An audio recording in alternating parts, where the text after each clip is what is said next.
नमस्कार दोस्तों, स्वागत है आपके अपने YouTube channel R S education hub में।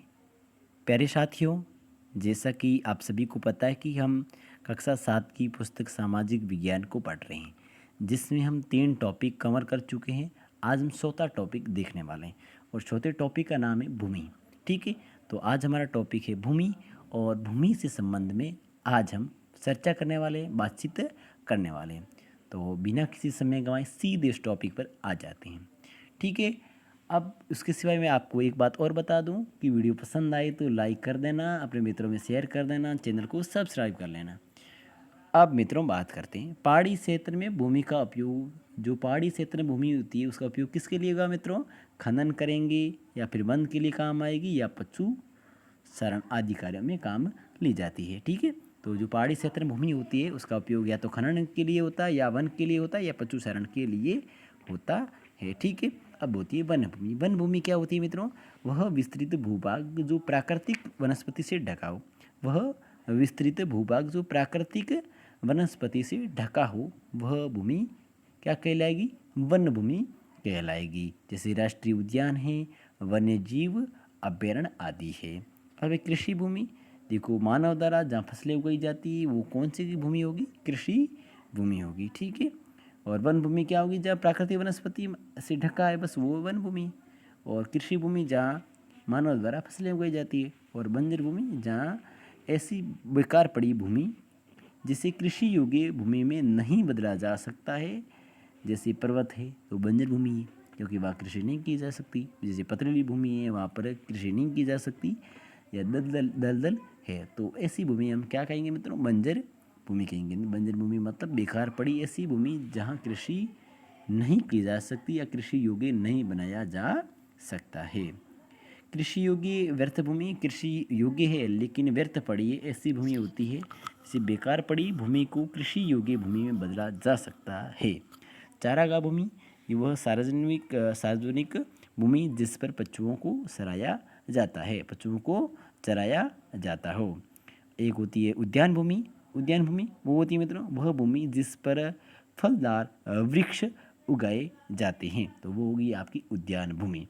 अब है आपकी वर्तमान प्रतिभूमि। वर्तमान भूमि का उपजाऊपन बढ़ाने के लिए किसानों द्वारा 1 या 2 वर्षों के लिए खाली छोड़ दी जाती है। यानी वर्तमान में प्रतिभूमि कहने का मतलब है कि भी किसान चाहता है कि यहाँ पर मुझे अपनी अपेक्षा के अनुरूप फसल का पैदावार नहीं हो रही है, इसलिए वो 1-2 वर्ष के लिए भूमि को ऐसे ही छोड़ देता है, तो ऐसी भूमि कहलाती है वर्तमान प्रतिभूमि।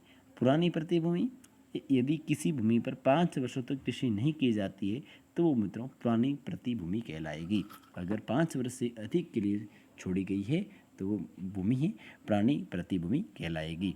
और वर्तमान प्रति 1-2 वर्ष के लिए छोड़ दिया जाता है क्योंकि अच्छी उपजाऊपन पाने के लिए। ठीक है, अनेक अर्थ कार्यों में मानव है, अधिवास है और परिवहन है, नार हैं, उद्योग, इनके मतलब अन्य कार्यों में काम लिया जाता है। भूमि किस में? देखो मानव अधिवास है, मानव घर बनाता है, परिवहन के लिए यानी परिवहन के रास्ते भी परिवहन के जो सड़क मार्ग है, रेल मार्ग है, ये भी किस में बनते हैं? भूमि पर ही बनते हैं मित्रों। नहरें हैं, उद्योग है, सारे इस भूमि पर ही बनते हैं। ठीक है, विश्व के लगभग 97% लोगों की भोजन का आधार कृषि है। विश्व की लगभग 97% लोगों की भोजन का आधार है मित्रों वो कृषि है। क्या है? कृषि है। और कृषि भी 2 प्रकार की होती है, मुख्य 2 प्रकार की होती है। एक तो होती है जीवन निर्वाह कृषि होती है। ठीक है, एक होती है जीवन निर्वाह कृषि, उसके बारे में जानते हैं। जीवन निर्वाह कृषि देखो किसान अपने पालन पोषण, अपने पेट भरने के लिए यानी अपने पालन पोषण के लिए करता है, वो होती है मित्रों जीवन निर्वाह कृषि। किसान द्वारा व्यापार के उद्देश्य से की जाने वाली कृषि को व्यापारिक कृषि कहा जाता है। कृषि 2 कौन सी? एक तो हुई जीवन निर्वाह कृषि हो गई और दूसरी हुई व्यापारिक कृषि। जीवन निर्वाह कृषि अपने खुद का पालन पोषण करने के लिए की जाती है और व्यापारिक कृषि किसान द्वारा व्यापार के उद्देश्य से की जाने वाली कृषि को व्यापारिक कृषि कहते हैं।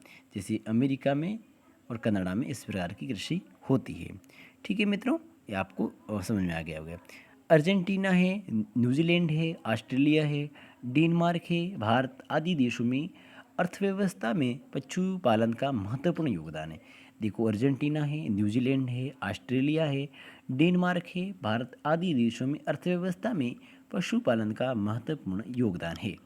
स्वामित्व के आधार पर भूमि को दो भागों में बांटी जा सकती है। स्वामित्व यानी स्वामित्व के आधार पर भूमि दो भागों में, एक तो निजी भूमि हो सकती है, एक सार्वजनिक भूमि हो सकती है। निजी भूमि है किसी व्यक्ति विशेष की हो सकती है, और सार्वजनिक भूमि है वो पूरे समुदाय का उस पर अधिकार होता है ना, उसका स्वामित्व होता है।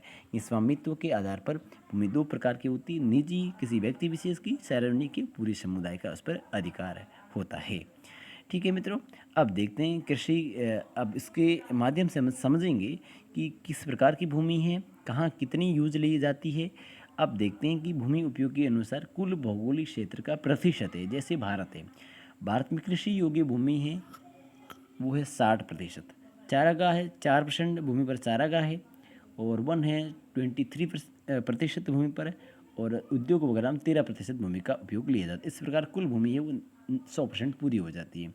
60% कृषि होती है। वहीं जापान की बात की जाए तो 12% कृषि की जाती है भूमि पर, चारागाह 2% है, वन है वो 67%। सर्वाधिक वन है वो कहाँ है, जापान में। थोड़ा ध्यान रखना, जापान में सर्वाधिक वन है, जापान में।